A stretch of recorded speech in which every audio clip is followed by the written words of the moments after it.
DMTV Info, votre chaîne d'information en temps réel. La politique, la santé, le sport, les faits de société, la musique, les rumeurs et bien plus encore. Vous découvrirez cela dans notre chaîne DMTV Info.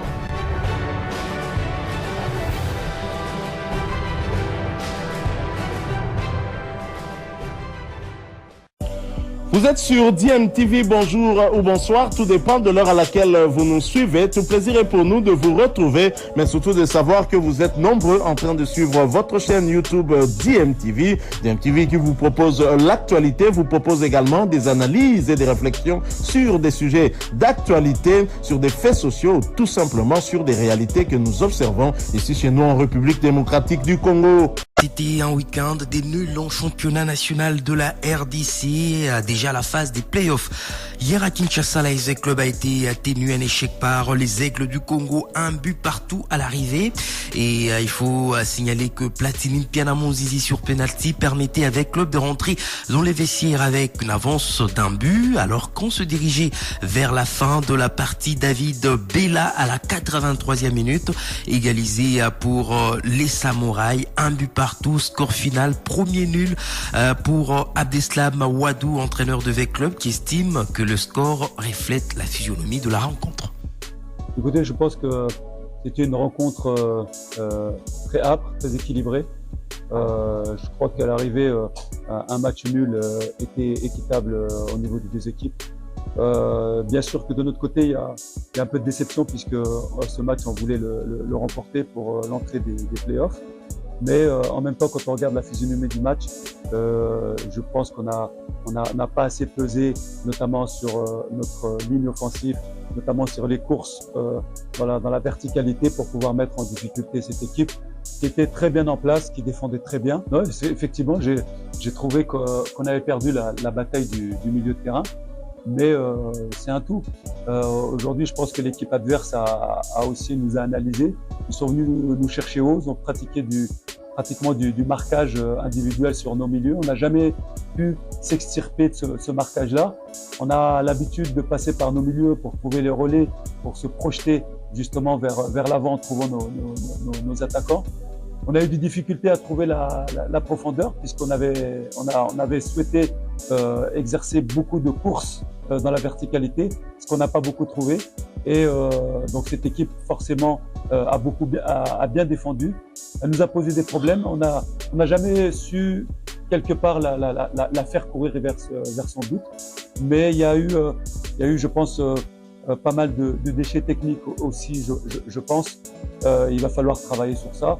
Maintenant, la satisfaction, c'est que j'ai trouvé mon équipe quand même sur le plan de l'animation défensive très très solide.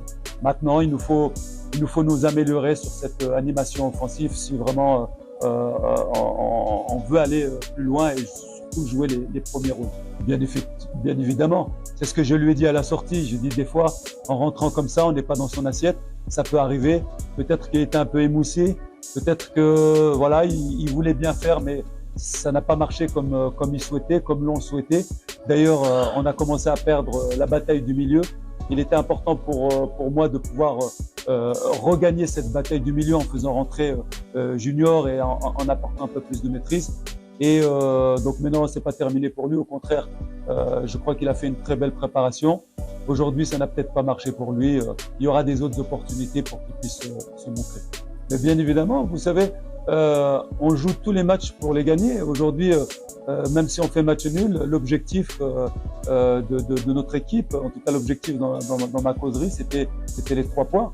Maintenant, il y a un adversaire aussi qui a bien défendu, qui a bien joué les coups. Voilà, c'est un match, je pense, équitable pour être honnête. Sincèrement, je pense pas qu'on méritait mieux quand on regarde la physionomie du match. Maintenant, on va continuer à travailler. On a encore une semaine. Et puis, bien évidemment, qu'on va partir là-bas pour gagner. Non, mais écoutez, je vous disais que dans notre animation offensive, on a l'habitude de beaucoup libérer des espaces pour des autres partenaires. Aujourd'hui, ça n'a pas été fait convenablement. Au contraire, dans les matchs de préparation, j'ai trouvé que ça avait été bien fait. Bon, je pense que l'adversaire aussi y est pour quelque chose, puisque n'oubliez pas que c'est un coach qui est passé par Vita Club et connaît la plupart de nos joueurs. Donc peut-être que on aurait pu jouer un peu plus direct, c'est ce qu'on a essayé de faire en deuxième mi-temps, puisqu'ils venaient nous presser dans notre camp. On n'avait pas la possibilité de pouvoir ressortir comme on le souhaitait. On a tenté de jouer un jeu direct. Maintenant, pour ça, il faut des courses dans la verticalité, ce qu'on n'a pas su faire en deuxième mi-temps, puisque toute notre ligne d'attaque venait chercher le ballon dans notre camp, qui permettait à l'adversaire finalement de bien défendre. Alors que ce que l'on souhaitait, c'est justement de l'attirer et puis de plonger dans le dos, puisque c'est là qu'il y avait des espaces. On n'a pas su bien le faire. Abdeslam Wadou, coach de l'ASV Club de Kinshasa. En 3 confrontations entre ces deux équipes, il y a une victoire de chaque côté et un match nul. Pour la deuxième journée, Lubumbashi Sport recevra bien sûr l'ASV Club.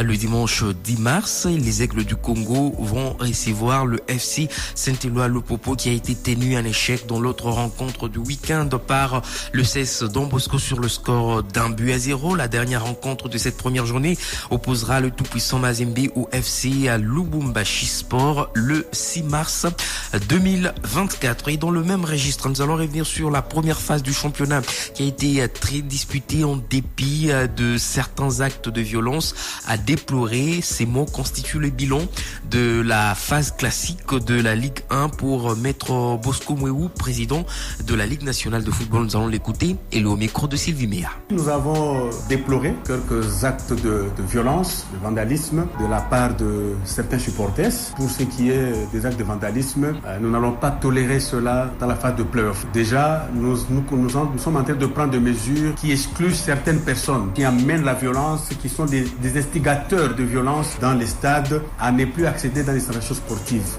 Nous en avons le droit et nous demandons à la police et à la commission de sécurité de la INAFOOT d'exécuter cette décision. Nous en avons déjà exclu 2. Nous allons continuer. Même du côté de Lubumbashi, on nous a envoyé des noms. Même ici, on nous a envoyé aussi d'autres noms que nous allons effectivement décider d'exclure, de sorte que si vous venez par la force, nous allons vous appréhender et au besoin vous amener devant la justice. Voilà, c'était la Maître Bosco Mwewu, président de la commission de gestion de la Ligue nationale de football. Comment il y a la confiance de ses coéquipiers face à Mpiana Mondindi, double buteur contre le Sénégal du Congo. Et il avait planté le triplé contre Rangex, son ancienne équipe. Il avait su marquer 5 buts en 2 matchs. Mpiana Mondindi, l'ancien des Rangex, l'ancien des Saint-Éloi Lupopo. Il était allé en Zambie, encore en Tanzanie à un moment. Maintenant, il va tenter de défier Mbobo Israël. Mpiana Mondindi face à Mbobo Israël. Contre-pied parfait de Mpiana Mondindi. L'ouverture du score de Vita Club. Mpiana Mondindi pour son 6e but de la saison. Et Mpiana qui a bien pied Israël. Mbobo.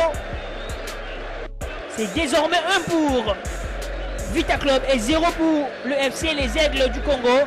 Et la joie côté le supporter de Vita Club, côté moscovite. C'est vraiment le bon moment pour cette formation de Vita Club. Peut-être de retourner au vestiaire avec l'avantage. On va croire. Mpiana Mondindi qui va aller provoquer le camp adverse.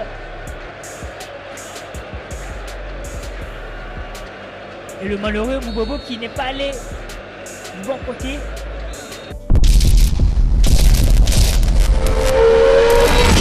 Bilile le kamalo bana evele.